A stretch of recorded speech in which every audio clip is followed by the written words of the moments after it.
Captain Lisa Hayes stood on the bridge of the U.S. Interceptor, her eyes fixed on the main screen where 5 alien ships surrounded her vessel. The ships were huge, at least 3 times the size of the Interceptor, with strange glowing patterns along their hulls. "Status report," she said, her voice calm despite the tension in the air. Jack Miller, her tactical officer, looked up from his console. 5 Zelvorian warships, Captain. All with weapon systems active but not locked on us. Yet. Lisa nodded. This was supposed to be a simple patrol mission along what Earth maps showed as unclaimed space. No one had mentioned anything about running into the Zelvorian Empire, a species humans had only heard about in passing from other alien contacts. "Communications. Any response to our hails?" Lisa asked. Lieutenant Olivia Martinez shook her head. "Nothing yet, Captain. I'm broadcasting on all frequencies." The bridge fell silent. The Interceptor was a powerful ship by human standards, the newest in Earth's growing fleet, but against 5 alien warships, they were outmatched. "Captain," Engineer Paul Alvarez called from his station. "I'm picking up some strange energy readings from the largest ship. I think they're scanning us." As if on cue, the main screen flickered, and the image of an alien appeared. The Zelvorian had bluish-gray skin, large eyes with vertical pupils, and what looked like small ridges instead of hair on its head.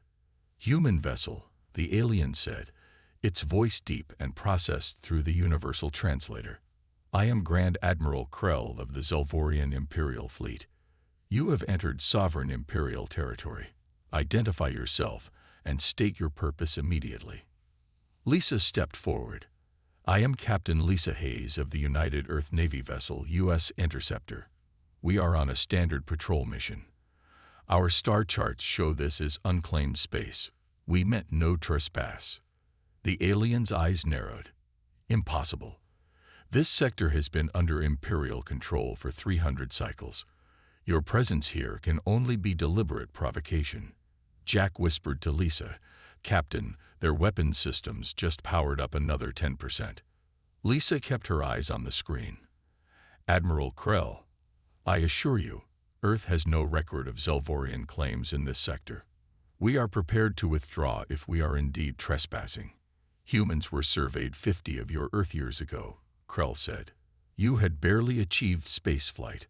Yet now you appear with a warship of considerable advancement in our territory. Explain this discrepancy." Lisa felt a chill.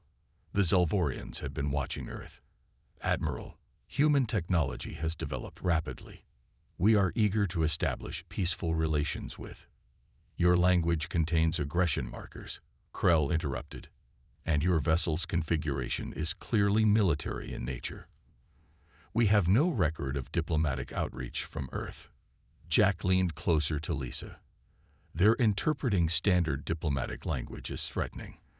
The translator must be missing cultural context." Lisa tried again. "Admiral, perhaps there is a misunderstanding. We can power down our systems as a show of good faith." "Unnecessary," Krell replied. "You will allow our ships to escort you to the nearest Imperial station for investigation.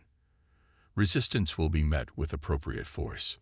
Before Lisa could respond, Olivia called out, "Captain, one of their smaller vessels just activated what looks like a targeting system." "Shields up," Lisa ordered, "but take no aggressive action." On the screen, Admiral Krell was speaking to someone off-screen, looking confused and increasingly agitated. "What's happening?" Lisa asked. "I think," Jack said slowly, "they're surprised we haven't run away yet. Their scans must be telling them we're more advanced than they expected. They're probably used to other species just surrendering when they show up." The standoff continued in tense silence. The human crew watched as the alien ships moved into a tighter formation. "Why is a human warship in this sector?" they heard Krell mutter, almost to himself. "This changes everything." Lisa Hayes gripped the railing in front of her. First contact situations were always delicate, but this one was quickly becoming dangerous. She had 26 crew members looking to her for their survival, and a ship that represented humanity's best technology. Whatever happened next would set the tone for all future human-Zelvorian relations. And right now, those relations were balanced on the edge of a knife. Lieutenant Olivia Martinez ran her fingers over the weapons control panel of the U.S. Interceptor. The new defense systems had been installed just 2 weeks ago, and she was still getting used to them. With 5 Zelvorian warships surrounding them, this was not the best time for a learning curve. Running diagnostics on the forward shield emitters, she said, mostly to herself. A sudden power surge coursed through her console. The targeting system activated automatically and locked onto the largest Zelvorian ship for 3 seconds before she could shut it down. "Captain," she called out, panic edging into her voice. "We just had a power surge." The targeting system locked onto their flagship for a moment. Captain Lisa Hayes turned sharply. Did they detect it? Before Olivia could answer, the bridge lights dimmed as something hit the ship. The impact was light, but everyone felt it. "They fired on us," Jack Miller shouted from tactical. "Looks like a low-power shot, but it scraped our hull." On the main screen, Admiral Krell's face appeared again. His expression was hard to read with alien features, but his voice carried clear anger. "You target our command vessel. This is an act of war, human." Lisa stepped forward. "Admiral, that was an accident. We're having power issues with our new systems. It was not intentional." Jack leaned toward her and whispered, "Captain, we should retreat.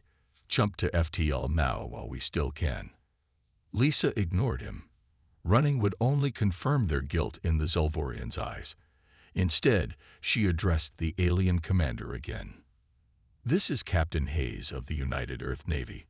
We have no hostile intentions, but we will defend ourselves if fired upon again." The bridge crew of the Interceptor held their breath. On the screen, Admiral Krell seemed stunned. He turned to speak with someone off-screen, his movements agitated. "What just happened?" Lisa asked Jack quietly. "I think we just surprised them," he replied. "By their standards, we should have run away or surrendered immediately when facing a superior force." Paul Alvarez, the chief engineer, came onto the bridge. His uniform was stained with coolant fluid. "Captain, I checked the damage. Their shot barely scratched our hull. It's strange. Their weapons seem designed to disable shields, but they're not very effective against our hull material." Lisa raised an eyebrow. "Keep that information to yourself for now, Paul." On the screen, Admiral Krell returned his attention to them. "Your ship will power down all systems and prepare to be boarded for inspection." "That's not going to happen, Admiral," Lisa replied evenly. "We are willing to share information about Earth and establish diplomatic contact, but we will not surrender our vessel." The alien's vertical pupils widened. "Scan that vessel again," he ordered someone off-screen. Full spectrum. The Interceptor's sensors detected powerful scanning beams sweeping over the ship. "They're scanning everything," Olivia reported. "Our hull, our engines, our weapons." Lisa nodded. "Let them look. But be ready to raise shields if they power up weapons again." After a full minute of scanning, Admiral Krell looked visibly disturbed. "Your vessel's capabilities exceed all projections for your species," he said. "Our records indicate humans achieved spaceflight less than 2 centuries ago. Yet your ship contains technology that should be beyond your development stage. Perhaps your information is outdated," Lisa suggested carefully. "Impossible," Krell insisted. "The Empire's intelligence is never wrong." Jack suppressed a smile. "Seems like it is this time." One of the smaller Zelvorian ships moved closer, its lights pulsing in what seemed like a communication pattern. "They're calling for reinforcements," Olivia said, intercepting the transmission. "And, Captain, they think we're an advance force for an invasion." Lisa sighed. This was getting worse by the minute. "Admiral," she tried again, "we are not part of any invasion force. We are a single ship on patrol. If this is your territory, we will withdraw peacefully." Krell's expression hardened. "It is too late for that, human. You will remain here until our additional forces arrive. Then we will determine the full extent of your deception." The transmission cut off. Lisa turned to her crew. "Options, people. We need options." Paul stepped forward. "Captain, I think I may have an idea.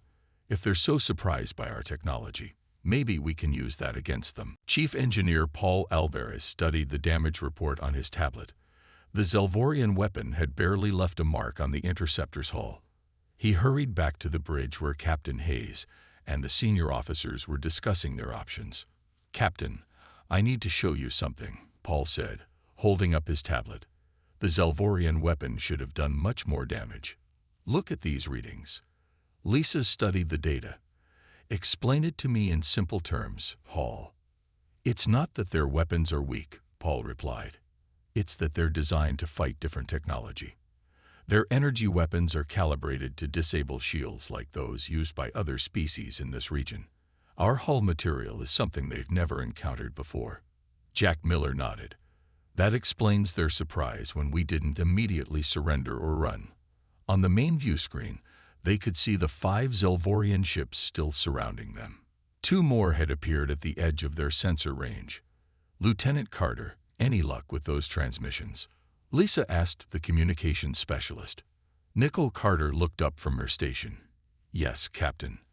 I've decrypted some of their internal communications. They're confused and afraid. They keep referring to us as the anomaly, and they're definitely calling for significant reinforcements. They think we're an advance force for an invasion." Jack repeated. "That's why they're not attacking outright. They're stalling until their backup arrives." Lisa frowned. "We need more information about these Zelvorians. Kevin, what do our databases say?" Chief Science Officer Kevin Turner shook his head. "Very little, Captain. Earth has only heard about them from other alien species we've contacted. They're said to have a vast empire spanning multiple star systems and are known for their rigid social structure and methodical expansion." Meanwhile, aboard the Zelvorian flagship, Admiral Krell was having a heated discussion with his intelligence officer, Vexlor. "How is this possible?" Krell demanded. "Your department assured the Empire that humans were at least a century away from developing interstellar capabilities." Vexlor's skin paled slightly. "The assessment was based on standard developmental models. Admiral, we haven't sent a survey ship to the human sector in 50 years. It wasn't deemed necessary." "Not necessary." Krell's voice rose. "Look at their ship. Our scans show hull material containing elements we haven't even classified. Their power readings are off our charts, and they show no fear when confronted by our battle group." "It's a critical error," Vexlor admitted. "We assumed they would develop along predictable technological paths like most species." Back on the interceptor, Kevin Turner was studying the Zelvorian scan patterns. "Captain, I've noticed something interesting. The Zelvorians are using old scanning technology. They're not looking for the right things." "What do you mean?" Lisa asked. "Their scans are focused on power outputs and weapon systems they understand," Kevin explained. "But they're not properly detecting our adaptive systems or our FTL capabilities." Nicole interrupted. "Captain, I've intercepted more communications. They're calling for even more ships. A second battle group is already on its way." Jack checked his tactical display. "We're going to be heavily outnumbered, Captain. We need to leave now." "Wait," Kevin said, suddenly excited. "I have an idea. What if we modulate our shield frequencies to make our ship appear damaged? We could emit controlled plasma venting to make it look like we're in worse shape than we are." Lisa considered this. "You think we can fool their sensors?" "Their scanning technology is outdated compared to ours," Kevin confirmed. "If we make ourselves appear less threatening, it might buy us time to figure out a better solution." Paul nodded enthusiastically. "I can make it happen, Captain. Give me 15 minutes. Lisa looked at the growing number of enemy ships on the display. "You have 10 minutes, Paul. Jack, prepare an escape route just in case. Nicole, keep intercepting their communications. I want to know everything they're saying about us." She turned to stare at the Zelvorian ships on the screen. and I want options for communicating with them in a way they'll understand. There has to be a way to convince them we're not a threat without surrendering our ship. Kevin cleared his throat. Captain, there's something else you should know.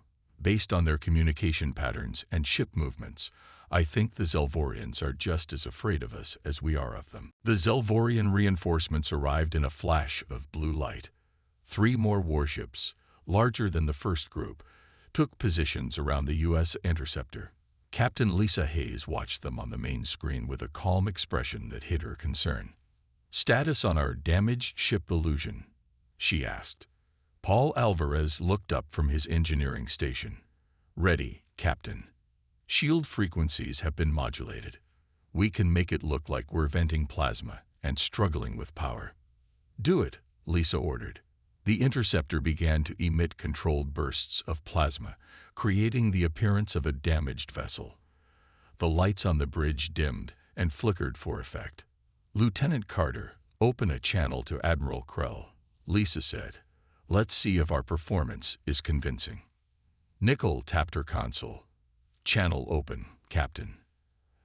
"Admiral Krell," Lisa said, allowing a touch of strain in her voice. "Your warning shot caused more internal damage than we initially realized. We are experiencing power fluctuations and need time to make repairs." On the screen, Admiral Krell studied her with his vertical pupil eyes. "Your vessel appears to be in distress," he observed. "Perhaps now you will accept our offer of assistance." Lisa knew assistance meant boarding and capture. "We can manage our own repairs, Admiral. We simply request time." After Krell ended the transmission, Jack Miller approached Lisa. "They're buying it, Captain, but we still need a better plan. We're now surrounded by 8 warships." Olivia Martinez was studying her weapons console closely. "Captain, I've discovered something interesting. The Zelvorian ships use command and control systems that operate on frequencies similar to Earth's old maritime navigation bands." "What does that mean for us?" Lisa asked. "It means," Olivia said with a small smile, "that I think we can create interference in their communication systems without them realizing it's deliberate." Jack added, "And if we time it right, we can make it look like their own reinforcements caused the disruption." Lisa nodded. "Make it happen. Kevin, what's our status with analyzing their weapons?" Kevin Turner looked up from his science station. "Their weapons are powerful, Captain, but designed with specific assumptions about enemy technology. They expect shields that operate on certain frequencies. Our different approach to defense confuses their targeting systems. Can we use that to our advantage?" Lisa asked. "Absolutely," Kevin replied. "If we modulate our energy emissions in just the right way, we might be able to make their sensors think we're smaller and less advanced than we actually are." On the Zelvorian flagship, Admiral Krell was becoming increasingly frustrated. "Something is not right," he muttered to his second-in-command. "The human vessel appears damaged, yet their crew seems unconcerned. Perhaps their species responds differently to crisis," the second-in-command suggested. Krell shook his head. "No, they are hiding something. Prepare the tractor beams. We will bring their vessel into the docking bay for direct inspection." Back on the interceptor, Nicole Carter's eyes widened as she intercepted the new orders. "Captain, they're preparing to capture us with tractor beams." "Time to implement our plan," Lisa said firmly.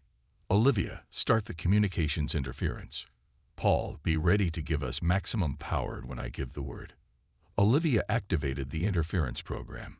Immediately, the Zelvorian ships began experiencing communication difficulties.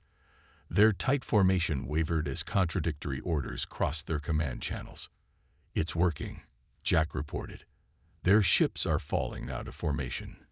They can't coordinate their tractor beams." Lisa leaned forward in her chair. "Now for Phase 2. Steve, plot a course through their formation. Look for the widest gap." Lieutenant Steve Howard, the navigator, worked quickly. "Course plotted, Captain, but they'll be able to track us as soon as we move." "Not if they can't see us properly," Lisa replied. "Kevin, implement your sensor confusion now. Paul, Get ready to give us everything the engines have. Kevin activated his program, sending out false energy readings that made the interceptor appear to be losing power rather than gaining it. The bridge crew held their breath as Lisa stood up. "Now," she ordered, "full power to engines. Get us out of here, Steve." The interceptor surged forward, accelerating rapidly toward a gap between two Zelvorian warships. The aliens, confused by the contradictory sensor readings and unable to communicate clearly, reacted too slowly. "They're trying to lock weapons," Jack warned. "Evasive pattern Delta." Lisa commanded. "Let's show them what this ship can really do." The U.S. interceptor raced through the gap between two Zelvorian warships. Alarms blared on the Zelvorian vessels as their crews scrambled to respond. Admiral Krell watched in disbelief as the human ship, which had appeared nearly crippled moments ago, now moved with surprising speed and agility. "Impossible," Krell shouted. "Target that vessel and fire." But the interceptor was already changing course, making sharp turns that the larger Zelvorian ships couldn't match. The few shots they managed to fire missed by wide margins. On the interceptor's bridge, Captain Lisa Hayes gripped the arms of her command chair. "Status report." "We've cleared their formation," Steve Howard reported from the navigation station. "Their ships are turning to pursue, but they're slow." Jack Miller grinned at his tactical display. "Our little trick worked perfectly, Captain. They're still having trouble coordinating their movements." Lisa nodded. "They won't stay confused for long. We need somewhere to hide." She turned to Kevin Turner. "Any suggestions, science officer?" Kevin studied his scanner readings. "There's a nebula about 10 minutes away at our current speed. The Nevera Nebula, according to our database. It has unusual properties that might help us evade their sensors." "The Nevera." Nickel Carter looked up with surprise. "I just intercepted their communications. The Zelvorians are specifically warning each other not to follow us if we enter it. They consider it dangerous." Lisa smiled. "Set course for the Nevera Nebula. Maximum speed." The interceptor changed direction and accelerated. Behind them, the Zelvorian fleet struggled to organize a coherent pursuit. Admiral Krell pounded his fist on his command console. "How did they do that?" "They were damaged. It appears they were deceiving us, Admiral," his second-in-command stated. "I can see that." Krell snapped. "The question is how. Their ship just executed an FTL jump within a gravity well. That should be physically impossible according to our understanding of propulsion technology. They're heading for the Nevera Nebula," an officer reported. Krell's eyes narrowed. "They're either very brave or very foolish. Follow them, but approach with caution." The interceptor reached the edge of the nebula first. From the outside, it looked like a vast cloud of purple and blue gases, swirling with occasional flashes of energy. "Analysis, Kevin?" Lisa asked. "The nebula contains exotic particles unlike anything in our records," Kevin replied. "It's interfering with our long-range sensors already. Once we're inside, the Zelvorians won't be able to track us easily." "But can we navigate it safely?" Lisa asked. Steve Howard spoke up from navigation. "Captain, I think I can help with that. I've been mapping nebulas like this as a hobby. The gas compositions are similar to the Crab Nebula back home." "You map nebulas for fun, Lieutenant?" Jack asked with raised eyebrows. Steve nodded, a little embarrassed. "Space phenomena are fascinating. Today your hobby might save our lives," Lisa said. "Take us in, Steve." Nice and steady. The interceptor glided into the nebula. Immediately, their view screen filled with swirling colors and dancing energy patterns. Their sensors began registering unusual readings. "The nebula is even more complex than I thought," Kevin said, excited despite the danger. "It's filled with radiation pockets, gravitational anomalies, and energy discharges." "Can the Zelvorians follow us?" Lisa asked. "They're trying," Jack confirmed, watching his tactical display. "But they're having a much harder time. Their sensors seem less adaptable than ours." Nickel was listening to her communications equipment. "Captain, They're still pursuing, but they're arguing among themselves. Some of their captains want to turn back. They consider this nebula cursed. Superstitious, aren't they? Lisa remarked. Wait, Kevin said suddenly. I'm picking up something deep in the nebula. A structure of some kind. Natural formation. Lisa asked. Kevin shook his head, his expression showing amazement.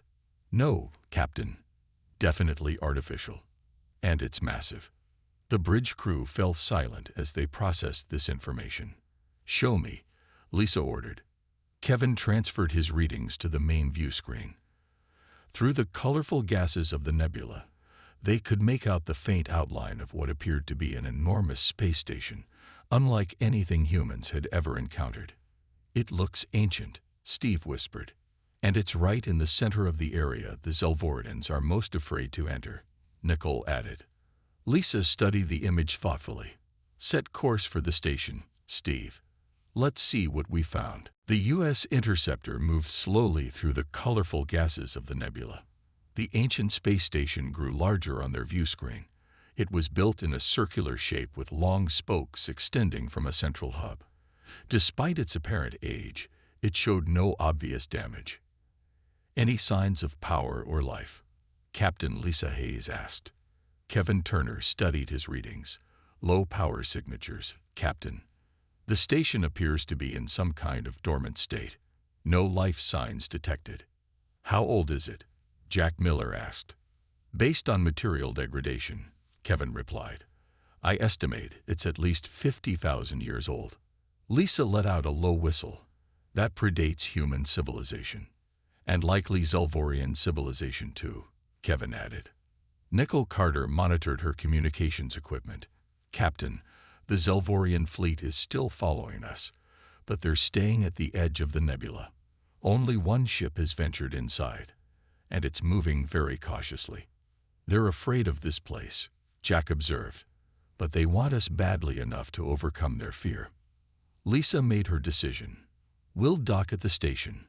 Its structure should provide better protection than staying in open space. There's what appears to be a docking bay on the nearest spoke, Steve Howard reported. I can get us in there. Do it, Lisa ordered. She turned to Paul Alvarez. Chief Engineer, I want you to prepare an away team. Let's find out what this place is. The interceptor glided toward the massive station. As they approached, lights began to activate along the docking bay entrance. Captain, Kevin exclaimed. The station is responding to our approach. Systems are powering up. Is it a threat? Lisa asked, suddenly concerned. I don't think so, Kevin replied. It seems more like an automated welcome program. The interceptor eased into the docking bay, which was large enough to hold dozens of ships their size.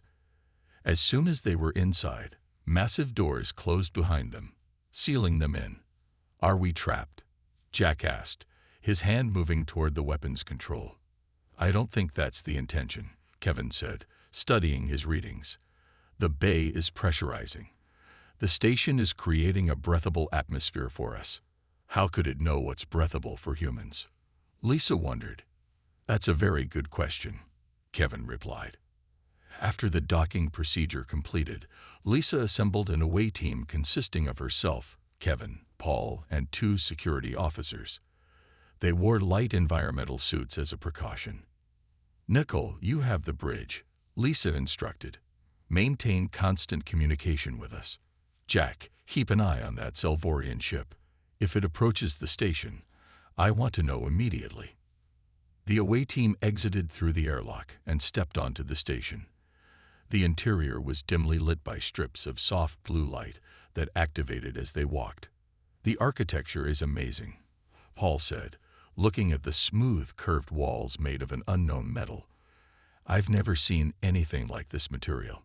Kevin ran his scanner over the walls. It's a composite we've never encountered before. Incredibly durable. They followed the lighting path deeper into the station. The corridor opened into a vast chamber with a central platform surrounded by what appeared to be control stations. It looks like a command center, Lisa observed. Kevin approached one of the stations cautiously. As he neared it, displays lit up with symbols none of them recognized. "The station is responding to our presence," he said with excitement. "It's becoming more active the deeper we go." Lisa's communicator beeped. "Captain," Nichols' voice came through. "The Zelvorian ship has entered the station's perimeter. They're approaching the same docking bay we used." "Understood," Lisa replied. "Keep monitoring them." Kevin suddenly gasped as one of the displays changed. "Captain, you need to see this." Lisa joined him at the console. The strange symbols had been replaced by images. Images of DNA strands, star maps, and what appeared to be evolutionary trees. "What am I looking at, Kevin?" she asked. "If I'm interpreting this correctly," Kevin said, his voice filled with awe, "this station belonged to a species known as the predecessors. And according to this data, both humans and Zelvorians were part of some kind of experiment they conducted." "What kind of experiment?" Lisa asked. "Genetic engineering on a planetary scale," Kevin replied. "Captain, I think we and the Zelvorians were created by the same species." Captain Lisa Hayes stared at the display, showing the DNA sequences of humans and Zelvorians. The similarities were clear, despite obvious differences. "You're saying we're related to them?" she asked Kevin. "More like cousins created by the same parent species," Kevin explained. "The predecessors designed both our species, but for different purposes." Their conversation was interrupted by Nichols' voice over the communicator. "Captain, the Zelvorian ship has docked. They're sending an away team into the station." "How many?" Lisa asked. 6 individuals, Nichols replied, including Admiral Krell himself. Lisa exchanged looks with her team. "We need to establish contact with them before they think we're setting a trap. Kevin, keep studying these records. Find anything that might help us communicate with the Zelvorians. The rest of you, come with me." They walked back toward the docking area. As they rounded a corner, they came face to face with the Zelvorian away team. Both groups froze, their weapons ready but not raised. Admiral Krell stood at the front of his group. He was taller than Lisa had realized from the view screen, nearly 7 feet in height, with the bluish-gray skin and vertical pupils she had seen before. In person, the ridges on his head were more pronounced. "Captain Hayes," Krell said, his voice deeper without the communication system's distortion. "You have led us on quite a chase." "Admiral Krell," Lisa replied calmly, "we have discovered something important that concerns both our species." Krell's eyes narrowed. "More deception." "No deception," Lisa said. "This station contains information about the origin of both our species. We were created by the same race." One of the Zelvorians behind Krell, a female with lighter skin coloring, stepped forward. "Admiral, our scans confirm unusual data patterns in the station's systems. They appear to be biological in nature." "This is Science Director Mira Ven," Krell introduced her reluctantly, "our foremost expert on extinct civilizations." Lisa gestured toward the command center. "Our science officer is studying the records now. Your expert is welcome to join him." Krell hesitated, then nodded to Mira Ven. "Go, but be cautious." Lisa assigned one of her security officers to accompany Mira Ven to Kevin's location. The rest of both teams remained in an uneasy standoff. "Your ship performed maneuvers that should be impossible," Krell said after a moment of silence. "You made us look like fools." "That wasn't our intention," Lisa replied. "We were simply trying to survive." Before Krell could respond, the lights throughout the station suddenly brightened. The floor beneath them vibrated slightly. "What's happening?" Krell demanded. "I don't know," Lisa answered honestly. She tapped her communicator. "Kevin, what's going on?" Kevin's excited voice came through. "Captain, the station detected both human and Zelvorian DNA present simultaneously. It's activating some kind of protocol." In the command center, Kevin and Mira Ven watched in amazement as new displays lit up around them. "These are warning messages," Mira Ven said, recognizing some of the symbols. You can read this? Kevin asked with surprise. Some of it, she replied. Ancient Zelvorian texts contain similar symbols. They're telling us the station is a monitoring outpost. Their communicators beeped simultaneously. Return to the command center immediately, Lisa's voice ordered. When both teams reassembled in the command center, they found the central platform glowing. A holographic display had activated, showing a three-dimensional map of the galaxy. What is this? Krell asked. Kevin pointed to three distinct points on the map. This one is Earth. This one is the Zelvorian homeworld. And this third one. He paused, studying the strange markings around it. It's at the edge of the galaxy, Miraven continued. And according to these symbols, something is waking up there. What's waking up? Lisa asked. Kevin and Miraven exchanged worried glances before Miraven answered. The Harvesters, she said. There are legends about them in our oldest texts. They were the third species created by the predecessors.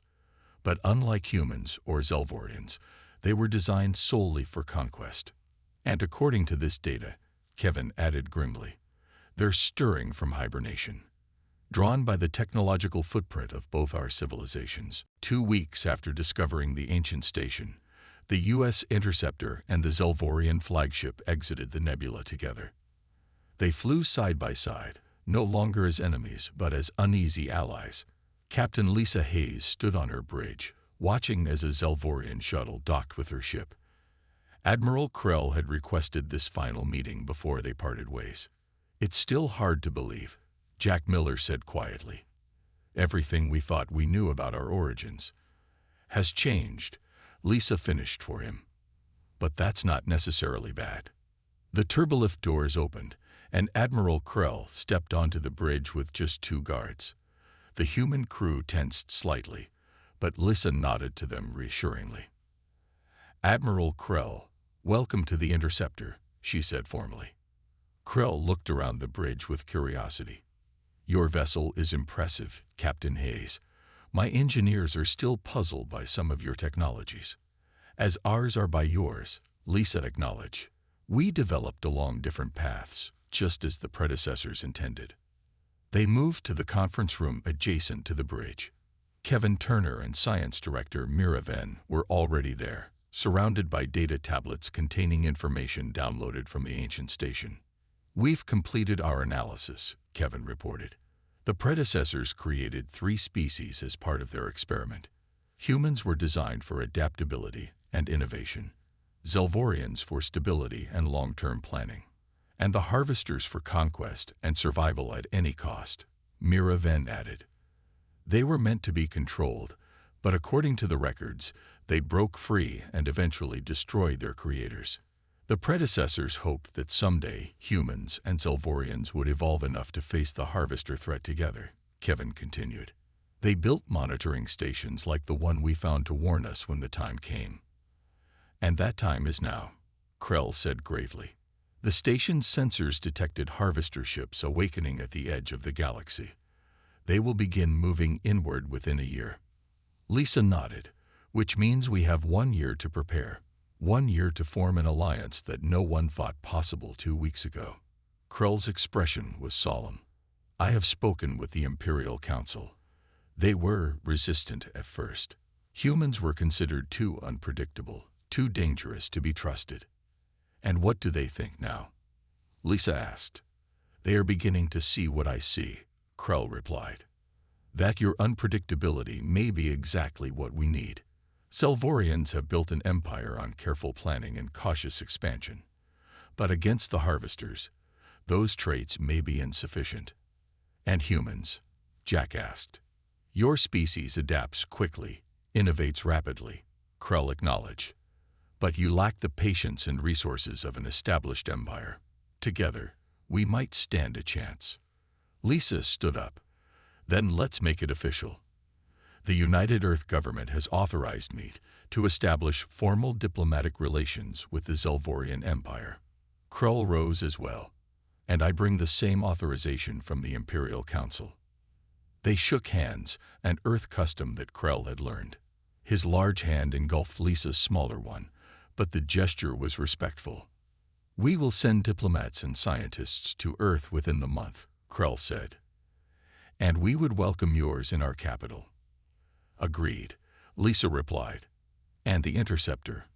Your ship will be recognized as an official Earth vessel with permission to travel through Imperial space," Krell confirmed. "The first of many, I hope." After the Zelvorians departed, Lisa returned to the bridge. Her crew looked to her expectantly. "Set course for Earth," she ordered. "Maximum speed. We have a lot of preparation to do." As the Interceptor pulled away from the Zelvorian flagship, Lisa thought about the strange turn of events. What had begun as a dangerous standoff had transformed into the beginning of an alliance that might save both their species. "You know," Nicole Carter said with a small smile, 2 weeks ago they were asking, why is a human warship in this sector? Like it was a threat. And now?" Lisa asked. "Now they're asking it like they're glad we're here," Nicole replied. Lisa nodded, looking at the stars ahead. "Let's make sure they stay glad. We're going to need each other for what's coming."